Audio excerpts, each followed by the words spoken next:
আমি হয়তোবা আপনাদের অলরেডি একটা জিনিস দেখিয়েছি। সেটা হচ্ছে আমরা যখন W তে প্রেস করব তখন আমাদের ওয়ার্ড বাই ওয়ার্ড জাম্প করবে।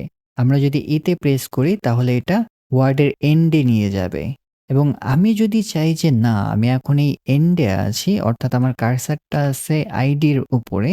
আমি চাচ্ছি আমার এই কার্সারটা আমার একদম ১ম এ চলে যাক। এখন আমরা কি চাই যে আমাদের এটা একদম লাইনের শুরুতে আসুক? না আমাদের যে printf লেখা আছে এখানে চলে আসুক। আমরা যদি চাই যে আমাদের একদম লাইনের ১ম ইনডেক্সে চলে আসবে, তখন আমরা জাস্ট 0 তে প্রেস করতে পারি। কিন্তু আমরা যদি পেছনে থাকতাম এবং আমরা যদি চাই যে আমাদের printf এর ১ম এ আসুক, তখন কিন্তু আমরা এখানে এই ক্যারেট সাইনটাকে ইউজ করব। আমি জিনিসটাকে আবার ক্লিয়ার করতেছি। সেটা হচ্ছে আমরা যখন লাইনের কোথাও থাকবো এবং আমরা চাচ্ছি যে আমাদের একদম লাইনের শুরুতে যাবে, তখন আমরা 0 তে প্রেস করব। কিন্তু আমরা যদি চাই যে আমাদের হোয়াইট পেজ ছাড়া যে লাইনের ১ম অংশটুকু আছে, আমাদের এখানে printf এখানে চলে আসুক, তখন আমরা আমাদের ক্যারেট সাইনটা ইউজ করব। এবং আমরা যদি একদম লাইনের শেষে যেতে চাই, তখন আমরা ডলার সাইনটাকে ব্যবহার করতে পারি। কিন্তু এটা আমাদের অলওয়েজ ভিজুয়াল মোডে থাকবে। আমি যেটা প্রেফার করি সেটা হচ্ছে আমি শিফট A ইউজ করি। এতে করে আমার কার্সারটা একদম লাইনের শেষে চলে যাবে এবং এটা ইনসার্ট মোডে চলে আসবে। তখন আমরা ইজিলি এখানে টাইপ করতে পারবো। যখন দেখবেন যে আপনার মোশনগুলো একটু উল্টাপাল্টা কাজ করতেছে, তখন একটা জিনিস চেক দিয়ে নিবেন আপনাদের ক্যাপস লকটা কি অন আছে কি নেই। মিস্টেকলি আমার ক্যাপস লকটা অন হয়ে গিয়েছে, আমি এটাকে অফ করে নিচ্ছি।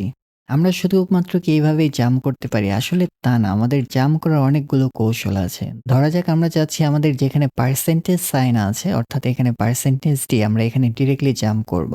তখন আমরা জাস্ট F এ প্রেস করে আমাদের পার্সেন্টেজে লিখব। তখন আমাদের সরাসরি সেখানে চলে যাবে। আবার আমরা চাইলে ডিফারেন্ট ক্যারেক্টারেও জাম্প করতে পারি, কোনো সমস্যা নেই। আমরা যদি চাই যে আমাদের রিকোয়েস্টেড টি তে সে চলে যাবে, তখন আমরা FT লিখব।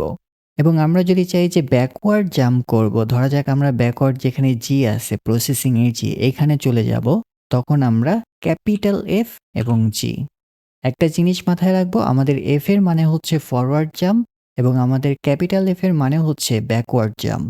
এইভাবে তো আমরা একদম এক্সাক্ট ক্যারেক্টারের উপরে জাম্প করতেছি, তাই না? এখন আমি যদি চাই যে আমার এখানে যে কমা আছে তারপরে আমি কোনো কিছু লিখবো। এখানে কতগুলো ওয়ে আছে, আমরা চাইলে F কমা দিতে পারি, দেন A তে প্রেস করে আমরা ইনসার্ট মোডে যেতে পারি। আমরা চাইলে টি এর মাধ্যমেও জাম্প করতে পারি। টি এর মাধ্যমে যেটা হয় যে আমাদের ক্যারেক্টারের পূর্বে আমাদের কার্সারটাকে নিয়ে আসে। অর্থাৎ আমি যদি এখানে টিআর লিখি তার মানে আমাদের আর এর পূর্বে আমাদের কার্সারটাকে নিয়ে আসবে। এবং আমরা যদি চাই যে আমাদের কলনের পরে যে হোয়াইট স্পেসটা আছে আমরা এখানে জাম্প করব, তখন আমরা শিফট টি কলন দিতে পারি। এবং আমরা চাইলে কিন্তু W ইউজ করতে পারবো এবং আমরা ব্যাকের জন্যে পিও ইউজ করতে পারি। আরেকটা জিনিস দেখিয়ে দেই, আমরা যখন ক্যাপিটাল বি ইউজ করব তখন এটা আমাদের হোয়াইট স্পেস অনুযায়ী মুভ করবে। অর্থাৎ আমরা আমাদের রিকোয়েস্টের সামনে আছি। আমরা যদি এখন ক্যাপিটাল বি তে প্রেস করি তাহলে কিন্তু আমাদের ওয়ার্ড কাউন্ট হচ্ছে হোয়াইট স্পেস অনুযায়ী। আবার দেখাই, আমরা যদি এখন শিফট ডাব্লিউ প্রেস করি তাহলে আমাদের হোয়াইট স্পেস অনুযায়ী জাম্প করতেছে।